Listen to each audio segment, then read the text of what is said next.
నమస్తే, welcome to Suman TV. మార్కెట్స్లో పెద్ద ఫాల్ జరుగుతుందండి. ఈసారి పెద్ద బుల్ రన్లో ఉన్నారని చెప్పేసి చాలామంది చాలా స్టాక్స్లో ఎంటర్ అయ్యారు. కానీ ఇప్పుడు ఈ ప్రాఫిట్ బుకింగ్ కాస్త ఇంకా వర్స్ట్ సినారియోకి వెళ్ళిపోతుంది. ఎందుకంటే 18,600 వరకు నిఫ్టీ వెళ్ళిన తర్వాత అక్కడి నుంచి ఇప్పుడు మనం మార్చ్ ఫస్ట్ వీక్ 2022లో ఉన్నాము. 16,152 వరకు కిందికి రావడం జరిగింది. And this is a sad news. ఎందుకంటే ఈ వార్ వల్ల వచ్చే టెన్షన్స్ కానివ్వండి, దానివల్ల గోల్డ్ రేట్స్ పెరిగిపోవడం, లేదంటే క్రూడ్ ప్రైసెస్ పెరిగిపోవడం, this is all negative for stock market. కానీ చాలామంది కొనున్నారు. ఏం చేయాలి వాటి పరిస్థితి? అండ్ ఎందుకంటే అందరికీ కైండ్ ఆఫ్ ఒక స్ట్రాంగ్ పోర్ట్ఫోలియో క్రియేట్ చేయాలి. అండ్ ఆ పోర్ట్ఫోలియో కాస్త ఫుల్ ప్రూఫ్గా ఉండాలి. ఇటువంటి కైండ్ ఆఫ్ లాసెస్ని ఎక్కువగా అబ్జర్వ్ చేయకూడదు. సో దట్ స్ట్రాంగ్గా ఇంకొక డిఫరెంట్ ట్రెండ్లోకి వెళ్ళిపోవాలి స్టాక్స్ అని చెప్పి కొన్నారండి. అయితే నేనైతే ముఖ్యంగా ఈ వీడియోలో నేను మీకు చెప్పదలుచుకుంది ఒకటేనండి.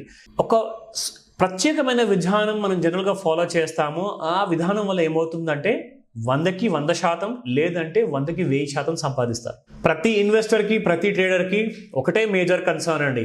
అది how to maximise returns. How to maximise returns అంటే జస్ట్ మనము దాని గురించి ఆలోచించడం కాదండి. అలాంటి స్టాక్స్ని ఐడెంటిఫై చేయాలి. అలాంటి స్టాక్స్ కొనే ముందు 1కి 2 సార్లు క్రాస్ వెరిఫై చేయాలి. అవసరమైతే మన డబ్బు పెట్టే ముందు ఒక నలుగురు నుంచి ఒక 4 ఐడియాస్ తీసుకుంటే డెఫినెట్గా మనకు ఒక ఒపీనియన్ అనేది ఏర్పడుతుంది. ఆ ఒపీనియన్ తర్వాత ఫైనల్ డెసిషన్ మీరే తీసుకుంటారు. ఎందుకంటే డబ్బు మీది, రిస్క్ మీది, ప్రాఫిట్ లాస్ అన్నీ మీవే. సో అలాంటప్పుడు చేయాల్సింది ఏంటి? అసలు స్టాక్స్ని ఎలా ఐడెంటిఫై చేయాలి? ఫస్ట్ ఆఫ్ ఆల్ అందరు అడుగుతుంది ఒకటే ప్రశ్న అండి. కొన్ని స్టాక్స్లో మేము ఇరుక్కున్నాము, వీటి పరిస్థితి కాస్తంతా మాకు క్లియర్గా ఉంది, మిగతా కాస్త హెల్ప్ చేయండి ఆ విషయంలో. తప్పకుండా లెట్ మీ స్టార్ట్. అండ్ ఇక్కడ మనం చూసుకుంటే 4 స్టాక్స్ మనం డిస్కస్ చేయబోతున్నాము. ఎలాంటి తప్పులు జరిగాయి, తప్పు ఎలాంటిది ఉంది, అండ్ దాన్ని ఎలా సరిదిద్దుకోవాలి ఆ విషయం చెప్తాను. ఎందుకంటే నాలెడ్జ్ని మనం ఎంత పంచుకుంటే అంత పవర్ అనేది పెరుగుతుందండి నాలెడ్జ్ వల్ల. సో మనకు కావాల్సింది ఏంటంటే ప్రాఫిట్. సో ప్రాఫిట్ దేంతో వస్తుంది? నాలెడ్జ్తో వస్తుంది. 10 మంది కూర్చునేసి 10 రకాల రికమెండేషన్స్ ఇవ్వడంతో కాదండి. Recommendation is always temporary. Knowledge ఎప్పుడు పర్మనెంట్. అది ఎవరు మీ దగ్గర నుంచి దోచుకోలేరు. So let me tell you the first stock. Berger paints.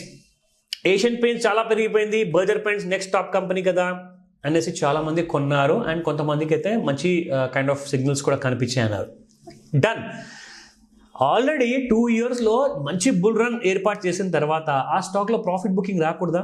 Over bought జోన్లోకి వెళ్ళదా? ఓవర్ హీటెడ్ జోన్లోకి వెళ్ళదా? అలాంటి డెసిషన్స్ మీరు అప్లై చేసుకోవాల్సింది ఇండికేటర్లో RSI, MACD. స్టాక్ పెరుగుతున్నట్టే పెరుగుతూ ఉంటుంది, కానీ RSI, MACD మాత్రం ఆపోజిట్ డైరెక్షన్లో వెళ్తాయి. అది ఎప్పుడు? ఓవర్ బాట్ జోన్లో ఉన్నప్పుడు. ఎందుకంటే అక్కడ నుంచి ప్రాఫిట్ బుకింగ్ వస్తుంది. అందరూ స్మార్ట్ మనీ ఉన్న వాళ్ళంతా ఎగ్జిట్ అయిపోతుంటారు. అది మీకు కూడా తెలియదు. సో స్టాక్ ఇంకా పడబోతుంది. ఇది రికమెండేషన్ కాదు, నైదర్ సెల్ చేయడానికి నార్ బై చేయడానికి. ఇన్ఫర్మేషన్ మాత్రమే, స్టేటస్ ఇస్తున్నాను మీకు. మిగతా హోంవర్క్ మీరు చేసుకుంటారు కాబట్టి. Next stock BDL, Bharat dynamics limited, public sector unit. అసలు ఒక లిమిట్ లేనట్టుగా ఈ స్టాక్ మంచి పర్ఫామ్ చేసింది, కానీ ఓవర్ బాట్ జోన్లోకి వచ్చేసింది. మళ్ళీ ప్రాఫిట్ బుకింగ్ జరుగుతుంది. ఇందులో చాలా ఎక్కువగా ఫాల్ ఉంది ఫ్యూచర్లో. సో ఆ విషయాన్ని గమనించండి. 3వ company Bharat electronics limited, BEL అంటారు ఈ కంపెనీని. ఎక్స్ట్రీమ్లీ ఓవర్ బాట్ జోన్లో ఉందండి. 3 కూడా అసలు కొనే స్థితిలో లేవు. ఇంకా ఫాల్ అయ్యే కండిషన్స్, ఇంకా ఫాల్ అయ్యే ఇండికేషన్స్ క్లియర్గా ఉన్నాయి. కాబట్టి ఇమీడియట్గా మీ హోంవర్క్ చేసుకోండి. పోర్ట్ఫోలియోలో ఎక్కడైతే ఈ స్టాక్స్ మీకు పెయిన్ ఇస్తున్నాయో, లాసెస్ ఇస్తున్నాయో వాటిని జాగ్రత్తగా, మినిమం లాస్ ఉన్నా కనీసం ఎగ్జిట్ అవ్వండి. ఇంకా పడిపోతున్నప్పుడు కొనడానికి ప్రయత్నించకండి.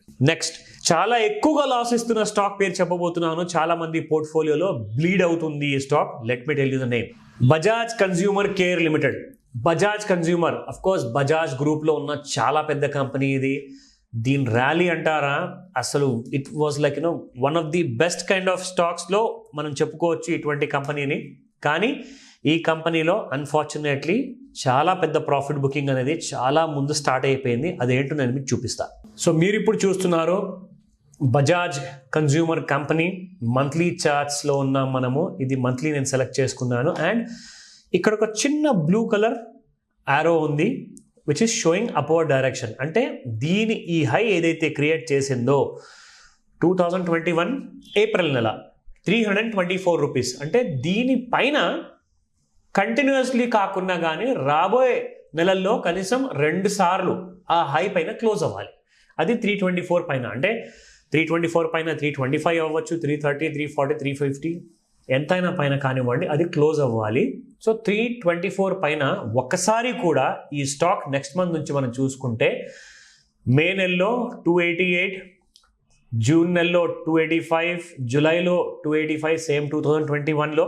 కానీ ఆ స్టాక్ పైకి వెళ్ళకుండా ఫెయిల్ అయిపోయింది. సో మనకు క్లారిటీ అంటూ ఈ స్టాక్ గురించి రావడం జరిగింది 2021 ఏప్రిల్ నెలలోనే. మళ్ళీ ఈ స్టాక్ని మీరు ఎందుకు ప్రిఫర్ చేశారు? It's a big mistake. So ఇటువంటి ఇండికేటర్స్ ఉన్నప్పుడు మీరు డిఫరెంట్ సాఫ్ట్వేర్స్ వాడినా కానీ ప్రతి సాఫ్ట్వేర్లో డిఫరెంట్ కైండ్ ఆఫ్ ఇండికేటర్స్ ఉంటాయి. వాటిని మీరు జాగ్రత్తగా సెలెక్ట్ చేసుకోవాలి. చాలామంది డైలీ అండ్ వీక్లీ చార్ట్స్ ఎక్కువగా వాడతారు.